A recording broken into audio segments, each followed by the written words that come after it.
선거 끝나면 오른다더니 왜 주식시장은 반대로 움직였을까? 선거 끝나면 주식시장 좋아질 줄 알았던 분들 많으셨을 겁니다. 이제 불확실성 해소됐으니까 오르겠지. 정책 기대감 붙으면 코스피 더 가겠지. 이번에는 진짜 분위기 좋지 않을까? 그런데 막상 장을 열어보니 분위기는 정반대였습니다. 코스피는 장 초반 5에서 6%대까지 밀렸고 반도체 대형주가 흔들렸고 외국인 매도는 계속됐고 많은 투자자들의 계좌는 하루 만에 시퍼렇게 변했습니다. 여기서 사람들이 가장 많이 하는 말이 이겁니다. 아니, 선거 끝났는데 왜 떨어져? 오늘 영상은 바로 이 질문에서 출발합니다. 선거는 정말 주식시장에 영향을 줄까요? 그렇다면 왜 이번에는 선거가 끝났는데도 시장이 오히려 무너졌을까요? 그리고 지금 개인 투자자들은 공포에 팔아야 할까요? 아니면 기다려야 할까요? 오늘은 이걸 감정이 아니라 데이터와 돈의 흐름으로 정리해보겠습니다. 왜 사람들은 선거가 끝나면 주식이 오른다고 생각할까? 먼저 이 생각 자체가 완전히 틀린 건 아닙니다. 주식시장은 미래를 먼저 반영하는 시장입니다. 정권이 바뀌거나 선거 결과가 나오면 시장은 자연스럽게 정책 방향을 예상합니다. 예를 들어 이런 것들입니다. 세금 정책이 어떻게 바뀔지, 부동산 규제가 완화될지 강화될지, 반도체, 원전, 방산, 2차전지, 바이오 같은 산업 정책이 어디에 힘을 실을지, 기업 밸류업 정책이 강해질지, 소액주주 보호 정책이 강화될지, 이런 변화는 기업 실적과 투자 심리에 영향을 줄 수 있습니다. 그래서 선거는 시장이 주목하는 이벤트가 맞습니다. 특히 대통령 선거처럼 국가 정책 방향을 크게 바꿀 수 있는 선거는 더 그렇습니다. 새 정부가 들어서면 시장은 보통 기대를 먼저 반영합니다. 새로운 정책이 나오겠지, 경기 부양책이 나오겠지, 규제가 완화되겠지, 특정 산업에 돈이 몰리겠지, 이런 기대가 주가에 선반영되는 경우가 있습니다. 그래서 많은 투자자들이 선거를 앞두고 이렇게 생각합니다. 선거 끝나면 불확실성 해소다. 이제 정책 랠리가 나올 수 있다. 그럼 주식시장은 좋아지는 거 아니야? 그런데 여기서 중요한 함정이 있습니다. 선거가 시장에 영향을 주는 건 맞지만 선거가 시장을 전부 결정하지는 않습니다. 이 차이를 모르면 선거 때마다 같은 착각을 하게 됩니다. 실제 데이터는 뭐라고 말할까? 실제 과거 데이터를 보면 더 흥미롭습니다. 2000년 이후 선거 전후 코스피 흐름을 보면 선거 종류에 따라 시장 반응이 다릅니다. 대통령 선거는 선거 전 기대감이 비교적 강하게 반영되는 편이었습니다. 대선 전 20거래일 동안 코스피는 평균적으로 상승 흐름을 보였고 선거 이후에는 상승폭이 줄어들거나 일부 되돌림이 나오는 흐름도 있었습니다. 총선도 비슷합니다. 선거 전에는 기대감이 붙지만 선거가 끝난 뒤에는 오히려 일부 차익 실현이 나오는 경우가 많았습니다. 그런데 지방선거는 다릅니다. 지방선거는 대통령 선거나 총선에 비해 국가 경제 전체의 정책 방향을 크게 바꾸는 이벤트는 아닙니다. 지역개발, 인프라, 부동산, 교통정책 같은 이슈는 분명 중요하지만 코스피 전체를 끌어올릴 만큼 강력한 재료가 되기는 어렵습니다. 실제로 2000년 이후 지방선거 전후 코스피 흐름을 보면 선거 전 20거래일 평균 수익률도 마이너스였고 선거 후 20거래일 평균 수익률은 더 크게 하락한 것으로 분석됩니다. 즉, 지방선거가 끝났다고 해서 반드시 증시가 오르는 공식은 없다는 겁니다. 오히려 시장은 이렇게 움직이는 경우가 많습니다. 선거 전에는 기대감이 생깁니다. 선거가 끝나면 재료가 소멸됩니다. 그리고 그때부터 시장은 다시 현실을 봅니다. 환율은 어떤지, 외국인은 사고 있는지, 미국 증시는 버티는지, 반도체는 강한지, 기업 실적은 따라오는지. 결국 선거가 끝난 뒤 시장은 정치 뉴스가 아니라 돈의 흐름으로 돌아갑니다. 이번 하락은 선거 때문이었을까? 그럼 이번 하락은 선거 때문이었을까요? 결론부터 말하면 선거가 직접적인 원인이라고 보기는 어렵습니다.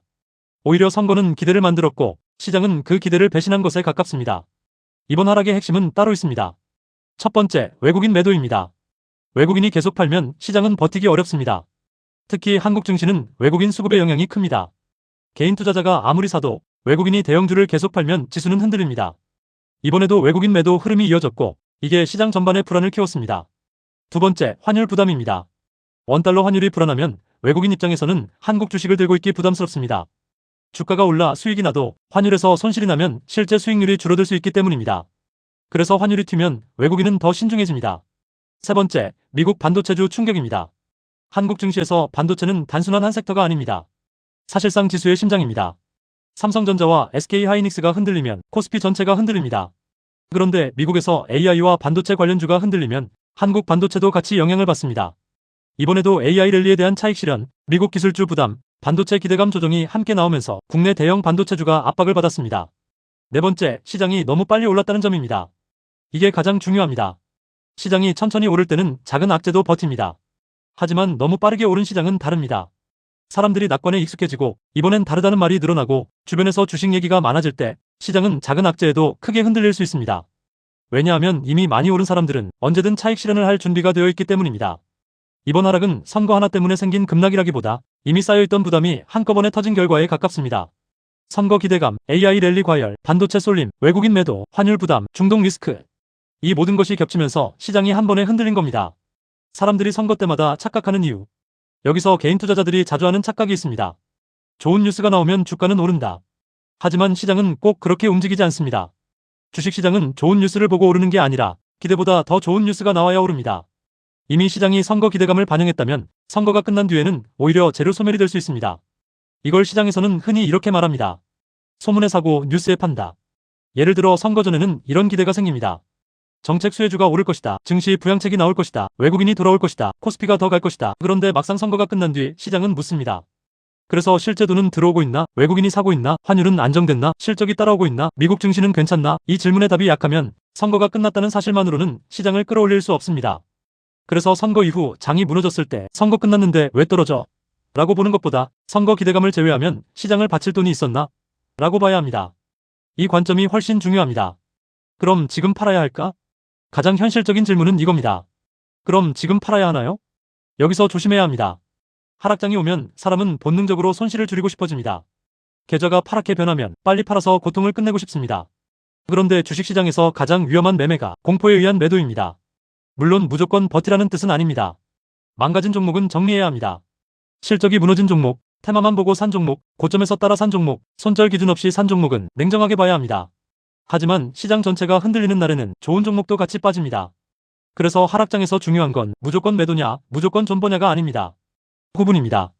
내 종목이 시장 때문에 빠진 건지, 종목 자체가 약해서 빠진 건지 구분해야 합니다. 반도체가 흔들려서 같이 빠진 우량주인지, 원래 실적도 없고 수급도 없는 종목이 같이 무너진 건지 봐야 합니다. 이 구분 없이 공포에 던지면 반등장에서 다시 높은 가격에 사게 됩니다. 지금 반드시 봐야 할 4가지. 지금 시장에서 봐야 할 것은 딱 4가지입니다. 첫 번째, 외국인 수급입니다. 외국인 매도가 계속되는지 아니면 매도 강도가 줄어드는지 봐야 합니다.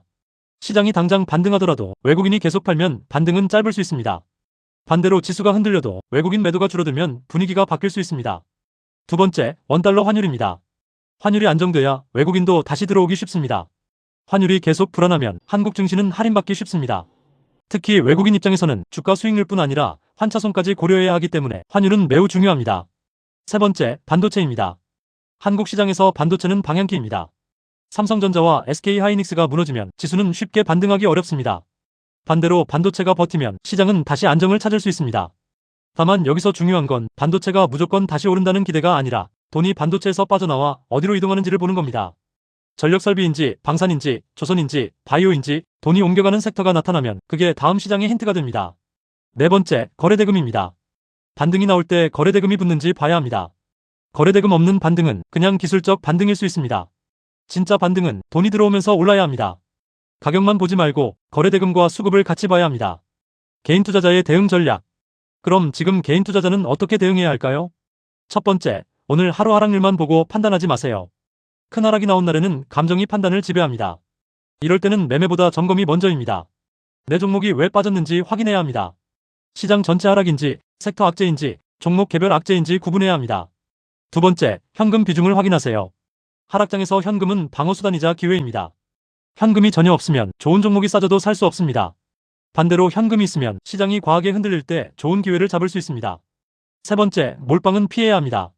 하락장이 무서운 이유는 한 번에 끝나지 않을 수 있기 때문입니다. 오늘 5% 빠졌다고 내일 바로 회복된다는 보장은 없습니다. 그래서 분할 접근이 중요합니다. 네 번째, 반등이 나와도 바로 안심하지 마세요. 급락 뒤에는 기술적 반등이 자주 나옵니다.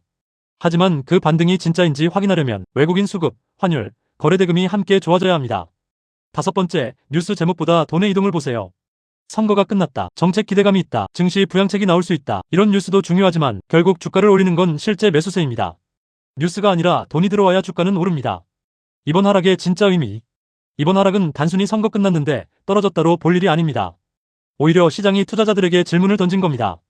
너희가 믿고 있던 상승장은 진짜 강한 상승장이었나? 반도체 쏠림 없이도 시장이 버틸 수 있나?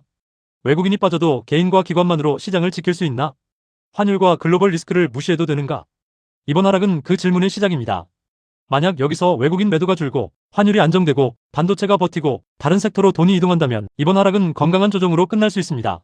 하지만 반대로 외국인 매도가 계속되고 환율이 더 튀고 반도체가 추가로 무너지면 시장은 더 깊은 조정을 받을 수 있습니다.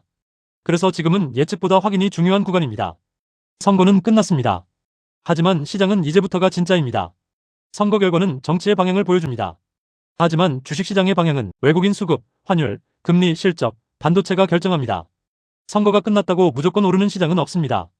특히 지방선거는 국가 경제 전체를 한 번에 바꾸는 이벤트가 아니기 때문에 선거 이후에는 오히려 시장이 다시 현실을 보기 시작합니다. 이번 하락에서 우리가 배워야 할 건 하나입니다. 시장은 기대감으로 오를 수 있지만 결국 돈이 따라오지 않으면 버티지 못합니다. 그래서 지금 봐야 할 것은 누가 이겼느냐가 아닙니다. 돈이 어디로 움직이느냐입니다. 외국인이 계속 파는지, 환율이 안정되는지, 반도체가 버티는지, 거래대금이 살아나는지 이 네 가지가 앞으로 시장의 방향을 말해줄 겁니다. 오늘 계좌가 팔았다고 시장이 끝난 건 아닙니다. 하지만 지금은 아무 종목이나 오르는 장도 아닙니다. 이제는 상승장이 아니라 선별장입니다. 버틸 종목과 버티지 못할 종목이 갈리는 구간입니다. 정치 뉴스보다 돈의 흐름을 보세요. 그게 지금 시장에서 가장 중요한 생존 전략입니다.